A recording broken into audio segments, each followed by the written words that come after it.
Hi everyone, welcome to our last vlog of Gwangju series. দেখতে দেখতে ওইখানে থাকার 8 দিন একেবারে শেষ হয়ে এলো এবং দিনটি ছিল আমাদের চলে আসার দিন। সকাল সকাল আমাদের অন্য আরেকটা প্ল্যান ছিল, যেহেতু অনেক কিছুই করা হয়নি, বাট মাঝখান দিয়ে আমরা ভেবেছিলাম যে একটু চুলের কোনো ট্রিটমেন্ট নিয়ে আসি, বাট টাইম ছিল না। আমাদের 8টা বাজে বের হওয়ার কথা ছিল, আমরা সেই লেট করে 11টা বাজে বের হয়েছি। তো ওই জন্য আমরা ভাবলাম যে একটু জুতে ঘুরে আসি, বাট সেটাও হয় নাই। তো আমরা একটা কাজ করেছি, সেটা হচ্ছে জুয়ের সামনে যে একটা ছবি তুলে চলে এসেছি। তারপর একটু হাঁটাহাঁটি করলাম আর একটা ভালো স্যালুন খুঁজতেছিলাম যে দ্রুত যদি কিছু করা যায়। অনেকক্ষণ ঘোরাফেরার পর পেয়েছিলামও, বাট করা হয়নি বিকজ সব পোলা এবং পোলাদের কাছে তো আর হেয়ার ট্রিটমেন্ট নেওয়া যায় না, প্লাস টাইমও নাই। আমাদেরকে 3টা বাজে বাসা থেকে বের হতে হবে। দ্যাটস ওয়াই আমরা একটু শপিংয়ের জন্য বের হলাম, মানে একদমই সাডেন প্ল্যান। এবং ছোট আন্টির যেন ঘুম না আসে, এজন্য তার জন্য একটা কফিও নেওয়া হলো। আমি সূচ একেবারেই কফি পার্সন না, আমি একটু চা লাইক করি, সূচ ওইটাও করে না। এনিওয়ে একদম সাডেন প্ল্যানে আমরা কতগুলো লিপস্টিক আর মেকআপ কিনে ফেললাম এবং তারা কি যেন গিফটও দিল। মেকআপ কিনতে কার না ভাল লাগে, উফ মেকআপ দেখলে, এতগুলো লিপস্টিক দেখলেই ভাল লাগে। তারপরে এত গরম লাগছিল ওই দিন, কেন যেন বুঝলাম না। তো কোক খাওয়ার জন্য পাশেই একটা খাওয়ার দোকানে চলে গেলাম এবং অলরেডি আমরা অনেক লেট। ছোট মামা বাসায় গেলে শিওর বকা দিবে ভেবে বাসায় ঢুকলাম, অ্যান্ড সেটাই হলো।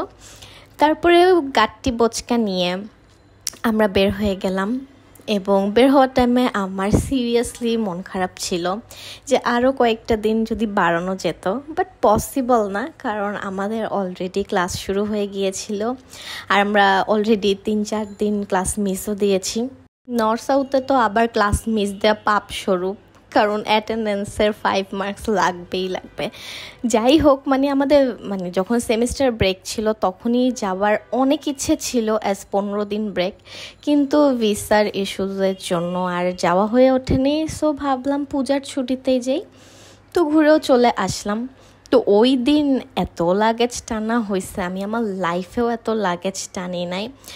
ভারী লাগেজ আমি টানতেও পারি না, হাত পা ব্যথা হয়ে যায়। তারপর আমি যখন এইগুলার সাথে বসেছিলাম, সব লাগেজ যখন নামানো হয়েছে, আমি পড়েই গেছিলাম। ওই সিনটার কথা মনে পড়লে আমার এখনও হাসি পায়।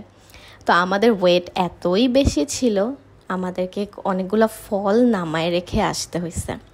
তো ফাইনালি আমরা প্লেনে উঠবো। তো প্লেনে ওঠার আগে আমার অনেক মনে পড়ছিল যেদিন গিয়েছিলাম। আই উইশ আমরা একটু ব্যাক করে ওই দিকে চলে যাইতাম, তাহলে আমি আবার মজা করে আসতে পারতাম।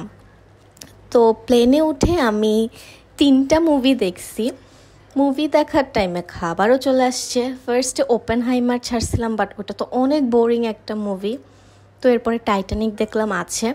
ওইটার হাফ দেখার পরে যখন গিয়ে শিপ ডুবে যাবে, আমি ওইটা আর দেখতে চাচ্ছিলাম না। ওই সিনটা আমার অনেক কষ্ট লাগে, প্লাস আমি প্লেনে, এখন এইসব জিনিসপত্র দেখলে কেমন দেখায়।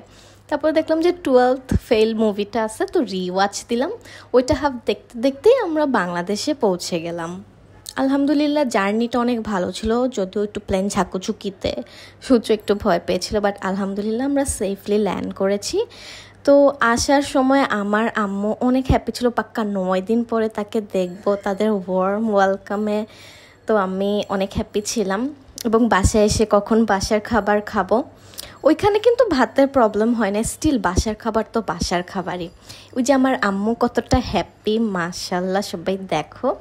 আর এই তো বাসায় এসে পড়লাম। বাসায় আসার পরে আমার একটা কুটু হ্যান্ড ক্রিম খুঁজতেছিলাম, তো পেয়ে গেলাম। আর কোনো লাগেজ খোলা হয়নি। তো আজকের ব্লগটা এই পর্যন্তই। হোপসো সবার ভালো লেগেছে। এই ট্রিপটা আমার অলওয়েজ অনেক মনে থাকবে, আমার হার্টের অনেক কাছে থাকবে। আই মিস দোজ ডেইজ আ লট। সবাই অনেক দোয়া করো যাতে আবার যাইতে পারি এবং তোমাদেরকে অনেক অনেক ব্লগ দিতে পারি। এই দিনগুলো দেখলে মনে হয় কি আমি আরও কেন ভিডিও করলাম না, এই মেমোরিজ আমার থেকে যেত। এখন কেন জানি আফসোস লাগে। আচ্ছা, বাই বাই।